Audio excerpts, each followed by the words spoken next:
பிரதமர் மோடியின் தியானத்திற்கும் கட்சிக்கும் சம்பந்தமில்லை என்றும் அந்நிகழ்வு அவரது தனிப்பட்டது என்பதால் பாஜக நிர்வாகிகள் யாரும் வரவேற்க கூட செல்லவில்லை என மாநில தலைவர் அண்ணாமலை தெரிவித்துள்ளார். நம்முடைய பாரத பிரதமர் திரு நரேந்திர மோடி அவர்கள் இன்று உங்களுக்கு தெரியும் குமரி முனையில் விவேகானந்தர் பாறையில் இன்றிலிருந்து 1ஆம் தேதி வரை 1ஆம் தேதி சாயங்காலம் வரைக்குமே அவங்க தியானத்தில் இருக்கிறாங்க. 48 மணி நேரம். நமக்கு தெரியும் ஒரு பெரிய சரித்திரம் இருக்குது. விவேகானந்தர் 1892 டிசம்பர் 24, 25, 26 3 நாட்கள் அங்கே கடுதவம் செஞ்சாங்க. அதன் பிறகுதான் நம்முடைய பாரத அன்னை, இந்தியாவினுடைய தன்மை, அடுத்த இந்தியாவினுடைய வளர்ச்சி, இதையெல்லாம் கூட விவேகானந்தர் அவர்கள் தன்னுடைய தவத்தின் மூலமாக அங்கே உணர்ந்ததாக பல இடத்துல பேசியிருக்காங்க.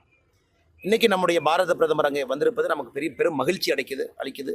அதுவும் குறிப்பாக தன்னுடைய பிரச்சாரத்தினுடைய கடைசி நாள் எல்லா பிரச்சாரத்தையும் முடித்துவிட்டு பஞ்சாபிலிருந்து நேரடியாக அங்கே வந்திருக்கிறாங்க.